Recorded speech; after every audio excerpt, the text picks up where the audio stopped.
Hello children and a very warm welcome to this session of my English class. बच्चों आज हम जो पिछले 2 सेशन से चैप्टर पढ़ रहे हैं मदर टेरेसा, उसी का कंक्लूडिंग पार्ट पढ़ने वाले हैं।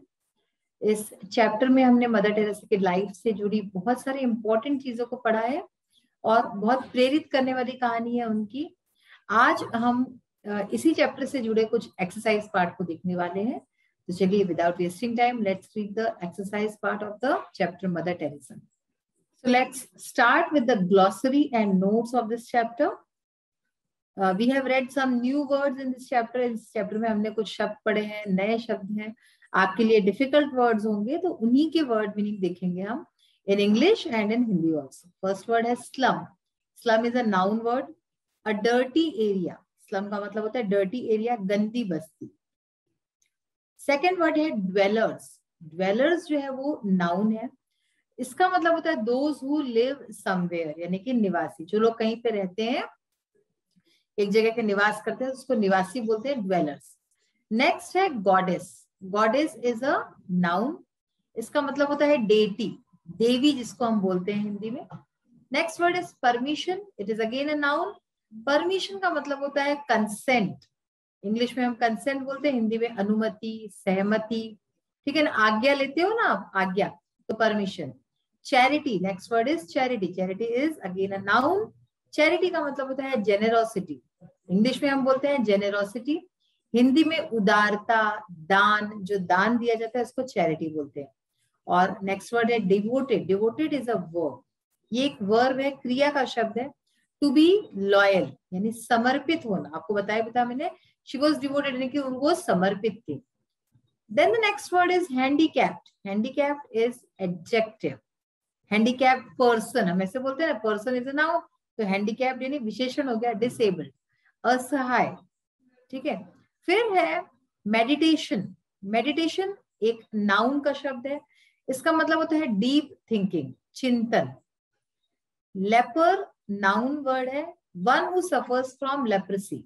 एक व्यक्ति जो लेप्रेसी, कुष्ठ रोग से पीड़ित होता है, उसको लेपर बोलते हैं. तो लेप्रेसी का मतलब होता है कुष्ठ रोग, और लेप्रेसी और लेपर का मतलब कुष्ठ रोगी. Symbol. Symbol is a noun. Symbol का मतलब होता है साइन, या हिंदी में हम कहते हैं जिसको संकेत, प्रतीक भी कह सकते हैं उसको, तो वो होता है सिंबल. अब देखिए आज हम करेंगे थिंक एंड राइट. इसकी एक एक्सरसाइज है. Write T for true and F for false statements. जो सेंटेंस सही होगा तो हम टी लिखेंगे, और जो गलत होगा तो हम एफ लिखेंगे. Mother Teresa was awarded the Nobel prize in 1980. 1980 में उनको नोबेल प्राइज मिला था, ऐसा लिखा है. तो this is a false statement, तो आप यहाँ पे एफ लिखेंगे. Mother Teresa was a doctor. Mother Teresa एक डॉक्टर थी, गलत स्टेटमेंट है, तो फॉल्स, एफ लिखेंगे. वो एक नन थी. She was awarded the Pope John 13 peace prize. Correct statement है, ट्रू, तो टी लिखेंगे. उनको पोप जॉन 13 पीस प्राइज मिला था. She got the Nobel prize for chemistry. उनको नोबेल प्राइज मिला था केमिस्ट्री के लिए. This is false. उनको पीस के लिए मिला था, तो ये भी एक फॉल्स स्टेटमेंट है. तो इस तरह से ये हमने देखा कि ट्रू फॉल्स है. अब देखिए बच्चों, इसमें से हम मोस्टली सारी एक्सरसाइज पहले ही कर चुके हैं, और कुछ जो एक्सरसाइज बाकी है वो भी आज देखेंगे. ग्रामर पोर्शन में ये हमने अपने पिछले सेशन में किया था. Fill in the blanks with the correct form of verbs given in brackets to make passive sentences. हमने passive sentences बनाए थे. Examples देखिए कि किस तरह से किया था. Here are 2 examples. Mother Teresa dash और love लिखा है. अब कैसे बनाया हमने? Mother Teresa is loved. ठीक है ना, is लगाया plus past participle of the verb, past participle form of the verb. तो love का past participle क्या हो गया? Loved हो गया. Is loved. तो हमें एक बात ध्यान रखनी है आपको कि वर्ब का पास्ट पार्टिसिपल फॉर्म ही इसमें लगेगा. देन है शॉप्स डैश यस्टरडे. क्लोज लिखा है, तो शॉप्स वर क्लोज्ड यस्टरडे. ठीक है. तो इस तरह से देखिए, verb plus past participle form of the verb, हमने इस तरह से इसको ही बनाया है. अब आइए कुछ कंपोजिशन पार्ट है उसको आज देखते हैं. So we will start with the exercise of let's talk, यानी कि आओ बात करें. Discuss the following in groups. यहाँ पे एक हमें जो है टॉपिक दिया गया है, इसको आपको डिस्कस करना है ग्रुप्स में. तो देखिए आप क्या बातें हैं जो आप डिस्कस कर सकते हैं. टॉपिक है हमारा action speaks louder than words, यानी कि हम जो एक्शन करते हैं, जो हम काम करते हैं, वो हमारे शब्दों से ज्यादा तेज बोलता है। Action speaks louder than words, जो हम बोलते हैं, बोल के करने से अच्छा हम करके दिखाएं कोई भी चीज, तो यही बात कही गई है। Speech affects less than action, यानी कि स्पीच हम जो बोलते हैं उसका इफेक्ट कम होता है एक्शन से, तो एक्शन का इफेक्ट ज्यादा होता है। When one gives speech, people may not be much convinced. जब एक व्यक्ति कोई स्पीच दे रहा होता है, भाषण दे रहा होता है, तो ऐसा हो सकता है कि लोग जो है उससे ज्यादा प्रभावित ना हो, उससे कन्विंस ना हो, उसकी बात से सहमत ना हो। They might suspect the speech deliverer. ये भी हो सकता है कि लोग जो है उसकी जो स्पीच डिलीवरर यानी कि जो स्पीच बोल रहा है, भाषण देने वाले की बात पे सस्पेक्ट करें, सस्पिशन करें, संदेह करें।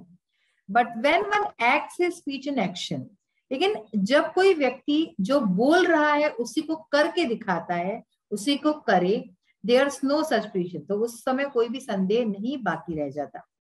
It affects more than saying, तो ये जो चीज होती है कुछ करके दिखाने वाली बात, बिना कहे करके दिखाने वाला बात, वो जो है उसका इफेक्ट, उसका प्रभाव ज्यादा होता है बोलने से। Lord Buddha's speech affected more on the listeners because he lived the life as his principle was. Buddha भगवान जो थे, लॉर्ड बुद्ध जो थे, उनकी जो है स्पीच, उनका जो भाषण था, जो बोलते थे, वो लिसनर्स को यानी कि सुनने वालों को ज्यादा प्रभावित करता था। क्यों? क्योंकि उन्होंने अपने जीवन में वो चीजें आत्मसात की थी, वो वैसा ही अपना जीवन जीते थे एज हिज प्रिंसिपल वॉज, जो उनकी प्रिंसिपल्स थे, जो उनके जीवन में वो जो कहते थे वही करते थे, इसीलिए लोग उनकी बातें ज्यादा सुनते थे। His life was a live action of his sermons. वो जो sermons करते थे, जो चीजें वो बताते थे लोगों को, वही चीज उनका एक्शन में होती थी, तो उनका जीवन ही पूरा एक लाइव एक्शन था। Same was the life of Gandhi ji, और ऐसा ही गांधी जी के साथ भी था। He acted or lived the life practically. उन्होंने अपना जो जीवन है वैसा ही प्रैक्टिकली उन्होंने जिया, जैसा वो बोलते थे। Whatever he wanted to preach to others, जो वो लोगों को दूसरे को बोलते थे, बोलना चाहते थे, वही वो जीवन खुद भी जीते थे। So Buddha and Gandhi ji were respected greatly in our society, तो इसलिए बुद्ध हो चाहे गांधी जी हो, हमारे समाज में उनका बहुत सम्मान किया जाता है। Thus, it's rightly said that action speaks louder than words. तो इसलिए बिल्कुल सही कहा गया है कि हमारे जो एक्शंस होते हैं, हमारा जो कर्म होता है, उसका वो ज्यादा तेज उसका बोलना होता है शब्दों से ज्यादा। अब देखिए कंपोजिशन है, right a paragraph in about 100 words on the best student of your class. आपकी क्लास का जो बेस्ट स्टूडेंट है, बेस्ट जो विद्यार्थी है, उसके ऊपर आपको एक पैराग्राफ लिखना है 100 शब्दों का। तो देखिए एक हमने यहाँ पे लिखा है जो पैराग्राफ, आप इसको पढ़ सकते हैं, और फिर आप भी इसी तरह से मिलता जुलता आपके क्लास में जो फर्स्ट आता होगा बच्चा, फर्स्ट आना ही जरूरी नहीं, बेस्ट स्टूडेंट जो होगा उसके ऊपर आप लिख सकते हैं। Gautam is the best student of our class, हमारी क्लास का बेस्ट स्टूडेंट गौतम है। He is very studious and hard working, वो बहुत ही स्टूडियस यानी पढ़ने वाला और मेहनती है, हार्ड वर्किंग यानी मेहनती। He always gets highest marks in the class, उसके हमेशा क्लास में सबसे ज्यादा मार्क्स, सबसे ज्यादा अंक आते हैं। He is a punctual and N obedient student, वो एक पंक्चुअल और एक ओबीडियंट यानी कि आज्ञाकारी छात्र है। पंक्चुअल का मतलब जो समय से सारे काम करे, समय से स्कूल आए, उसको पंक्चुअल बोलेंगे, और ओबीडियंट यानी कि जो आज्ञाकारी। He always speaks politely with others and gives respects to all the teachers as well as students. तो वो हमेशा सबसे नम्रता से बात करता है, और जो है टीचर्स हो चाहे स्टूडेंट्स हो, यानी कि शिक्षक हो चाहे विद्यार्थी हो, सबको वो उतना ही सम्मान देता है। He never misses the school, वो स्कूल कभी मिस नहीं करता, डेली आता है।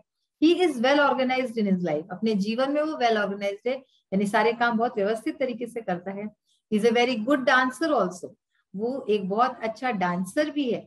His confidence while doing anything is praised by all, उसका जो कॉन्फिडेंस है वो जो है सबके द्वारा प्रशंसा की जाती है उसके कॉन्फिडेंस की। जब भी वो कोई भी काम करता है तो उसमें उसका कॉन्फिडेंस जो है वो दिखता है, झलकता है। All the students in my class admire him a lot, मेरे क्लास के जितने भी विद्यार्थी हैं उसको बहुत एडमायर करते हैं, चाहते हैं, प्रशंसा करते हैं। He is never rude to anyone and is always ready to help others.